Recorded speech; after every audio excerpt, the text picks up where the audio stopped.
Welcome to the Mini Brains of the CEO. I am your host, Simone Little, and I want to tell you about one of my favorite things. But this also happens to be my friends, my families, my clients sometimes. Worst nightmare. It's do not disturb. Oh, how I love the do not disturb button. I love it deeply. It's my favorite thing in the world. Listen, please don't disturb me.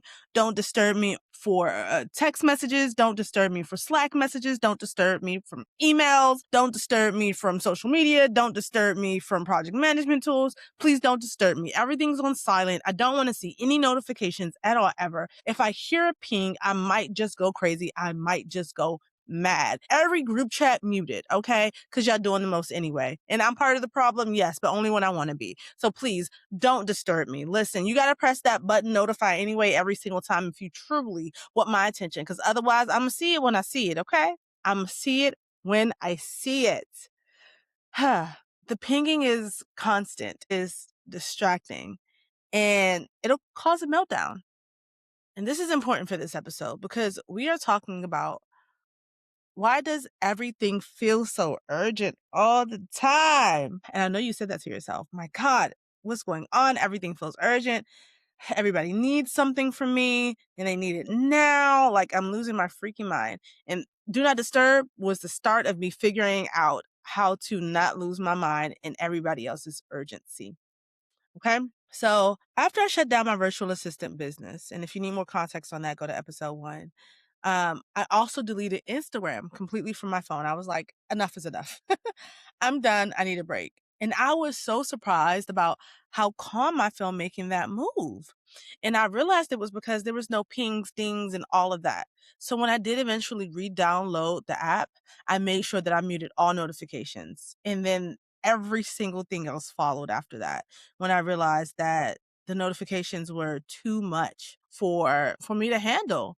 It was a huge contributing factor to the way that I burnt out because everything was urgent all the time. I couldn't get deep work done the way I truly needed to because everybody needed something all the time. And let me tell you, it wasn't just the sound of the notification. It was what the notification represented. There was something inside. There was a team request that needed me. There was a client who needed me. There was a pitch from somebody that I didn't know to sell me something. It was a decision that needed to be made. It was the things that you needed to vet in real time to trying to figure out what exactly do I need to do with this piece of information? And that is just work. Because then on the personal side, you have other types of notifications. You got your kids, mommy, mommy, mommy, mommy, mommy, daddy, daddy, daddy, daddy. You have those. You have the family responsibilities. Someone's sick. Someone needs something. You have friends who are like, girl, you up for a good time or a long time. You know, you have life obligations that just, you can't mute those, right? You can't put your kids on Do Not Disturb. We want to sometimes, but we can't. We can't silence real life. So then what do we do when everything feels urgent all the time? Because urgency, to be honest, it doesn't make you busy. It doesn't mean busy. You feel busy, but really you're just being reactive to everything and you're outright exhausted. That's the real of it. Okay. And it doesn't feel urgent because it is urgent. It feels urgent because you don't got no priorities. I don't know how to tell it to you. You got no priorities, and neither do the people around you have priorities and boundaries. Urgency is rarely about the volume of things that are coming through. It's about the lack of prioritization and communication. It's because you and no one else in your life knows what matters most. They don't know where they stand in their place in line for your attention. And you need to know specifically what requires your attention and on what timeline. But because everything is coming to you, everything is feeling very much so right now. And so in this episode, I want to give you some practical tips to reset and hopefully lighten the load of urgency, help you prioritize, and help you communicate effectively. I want to start with the simplest thing first, right? I want you to take out a sheet of paper or notes app on your phone, whatever. I want you to write down everything that makes a noise. Pause the episode and take 3 minutes, write down everything, every app, every platform, every alert. I don't care if it's Zillow, you know what I'm saying, on your phone that's making a noise. Write that bad boy down. I need you to write down everything that makes a noise or has a notification, okay? On your phone, on your laptop, on your tablet, everything. I want you to turn it off. Turn it off. Now, I know turning it off feels scary because the thought is If I turn it off, how will I know if someone needs me? I mean, that's a great question. It's valid. That's a valid question. Here's the thing. People don't need constant access to you. They need access when you have the bandwidth. It has to be intentional. So here's what I want you to do. Pull out your calendar, that new one that you just got at the start of the year. I know you got a new one. We all did. And I want you to write down in your schedule check-in time. Maybe it's twice a day to check on these notifications where people contact you when they need you, whether it's your messages app or it's Slack, email, social, whatever it is. Maybe you need 15-minute windows, 20-minute windows even, maybe once in the morning, once in the afternoon, however. But I want you to have check marks for this. I want you to be intentional with when you're checking this, right? So maybe it's 4 15-minute windows a day. Cool. Maybe it's 2 30-minute windows a day. Whatever it is you choose, mark it in your schedule so you know to come back to it.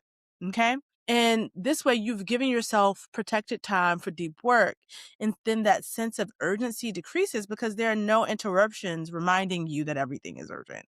So that's the first step. Here's the second step. I need you to retrain some of these people in your life. And I'm going to tell you that is the harder of the steps to take. Okay?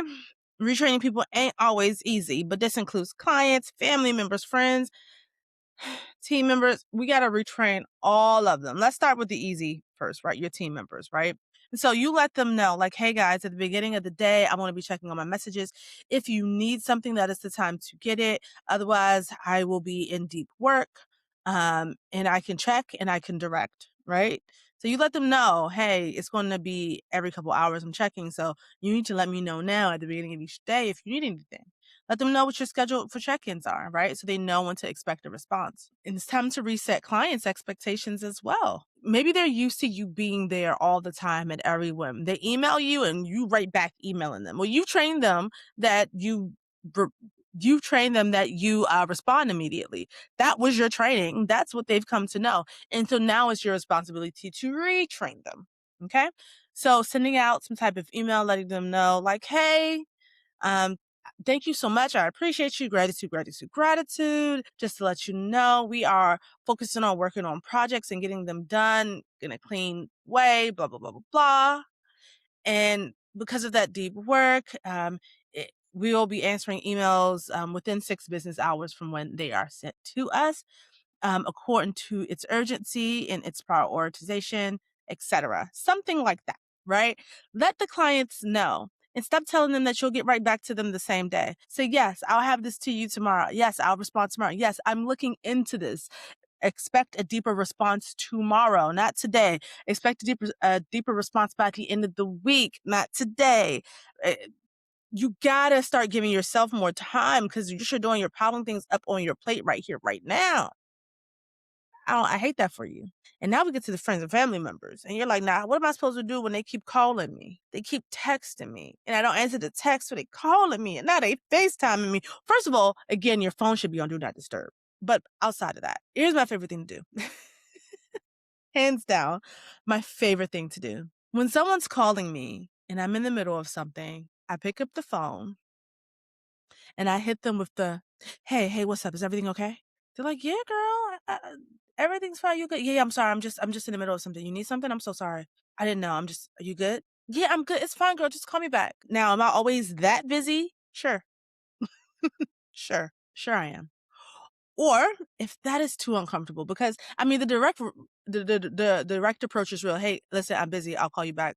Don't even tell them when, God, because I'll call you back later today. Then now you forgot, right? Now you'll never call me back when you say you're going to. I'll just call you back. If you can't keep the promise, don't make it. Is my point. But let's say the direct approach isn't working. That's uncomfortable. What's the third approach that you can bring in? The distraction. You're distracted. This is how this looks. They call you, hey girl, hey, how you doing? I'm good. And they go into their spiel about whatever it is they're talking about. And you, huh? What'd you say? I'm sorry. I'm just at work. Oh, you're distracted. You know what? I'll call you back when you got more focused time. The distraction also works. I'm distracted. You don't have my full attention. And that is for us who are not comfortable with the direct approach. Because honestly, hey, I'm busy. I'll call you back later is enough. Don't just say I'm busy because sometimes they don't care. That's real. Friends and family, they don't always care. But saying I'll call you back later. Yeah, take the approach. You got 3 different things to try, okay? for your friends and family members. And so here's the third thing that can help everything not feel so urgent all of the time. Instead of giving them access to you, your team specifically, give them resources. Give your folks resources to use outside of you. So if your team is constantly asking you questions, it's simply because they think it's faster to ask you than find the information themselves. Which honestly might be true, but not helpful for you. They don't know where to look. They can't figure out where to get the information. Or honestly, you've just trained them to rely on you. Like when they do ask for help, which is great if they ask for help, instead of directing them, you just give them whatever the answer is. But it's time for you to start redirecting so they can be resourceful. So when they ask a question, you can say, hey, that lives in this folder. In that document, that's where you're going to find the answer to that question. The answer to that is outlined in X, Y, and Z. Sometimes the response is, you know what? You know who really knows? Chat. Ask Chat GPT, girl, because I don't know. Even if you know, listen, ask Chat. It might have some better ideas than what I have. I'm not going to get back to you. Ask Chat. Do those things. And you're not being dismissive. You're helping them to be an independent thinker and to not be so reliant on you. And that's real leadership at the end of the day. So let's talk a little bit. We talked a little bit about communication and how communication helps things not feel so urgent. But let's talk about how prioritization can help things also not feel so urgent, because that's a lot of times the other problem that we're having. Let's talk about priorities. Because just because something needs to be done right doesn't mean that it needs to be done right now. You don't need a complicated system. I know some people swear by the Eisenhower matrix, and I love that too, but I just like things to be simple so we can go into an implementation phase with it. So I want you to start off each day by just writing down the things that are on your plate. And then I want you to rank them 1 through 4. 1 mean this is urgent, like this is livelihood on the line. This is a money maker. This is if I don't deliver on this promise, I might lose the client type feeling. Number 2 is urgent. It's important but not urgent. I need to get this done. It's going to throw off another timeline or something like that. A team member is waiting for me to get this done so they can do their part. That's 2. 3, this can wait. It needs to be done, but it can wait. And 4 is it should be delegated. And let me tell you something. If you have something that's been on your plate for like a week and it's still not done and you've been trying to get to it, delegate that bad boy out if you have someone to delegate it to, or delete it. Just don't do it. Like, does it really need to be done if you've waited an additional 5 days? Maybe, maybe not. So I want you to rank it 1, 2, 3, 4. 1, truly urgent. 2, important but not urgent. 3, it can wait. And 4, it should be delegated. 5 minutes. Spend 5 minutes at the top of each day and then work from there. Because what's happening is that when things feel urgent, it's because you have so much on your plate. You're holding it. You're holding all the things that are on your plate. It's time to let some go. And let me give you a little context on this. This is all for work. What about life? There are things that can't be changed, especially if you're a parent. Your kids, they take first rank in your life. Friendships typically come before your business does. I know not everyone feels that way, but our relationships are important to us most of the time. That's very real. But let's focus on parenthood. So if you have kids, sometimes it can be hard to get focused time because everything is feeling urgent. Mommy, can I have a snack? Oof. Mommy, can I da-da-da? Mommy, so-and-so is da-da-da. Mommy, it's not working anymore. Oh my goodness. It's so much. You can see I'm speaking from experience.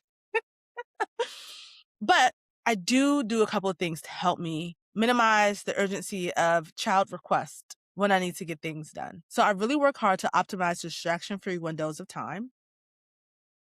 So if I know that this activity is going to keep them occupied for an hour, I'm going to use that hour to do a 1 or a 2 on my list. I put them in environments that support my focus. Taking them to the library, letting them run around a little bit. Taking them to the park when it's warm, letting them run around while I get something done a little bit. Taking them to a friend's house who also got kids, put on some headphones, get some work done.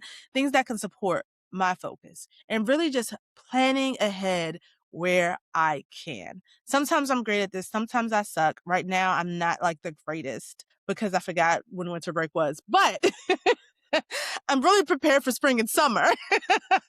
So planning ahead, are there activities that they can go to for the day here or there to help you? Can you invite a friend over to help you with them for a couple hours? Like, Can you get a nanny to come and help you for the day while you're in home?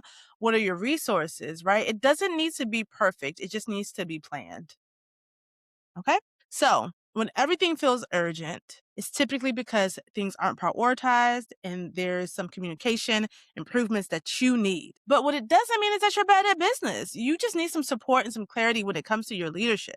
This urgent feeling doesn't have to become a personality trait. It doesn't have to be panic because that's probably how it feels. And being busy or feeling busy does not mean that your work is transformative or important. It just means a lot of times it's poorly managed. These are things that you can change. So I need you to pick a step that we talked about here today and work on it this week. Pick one. Pick less noises by putting your phone on Do Not Disturb. Have better conversations with your team, letting them know your boundaries and redirecting them. Or find some space to think by giving your kids something to distract them for an hour.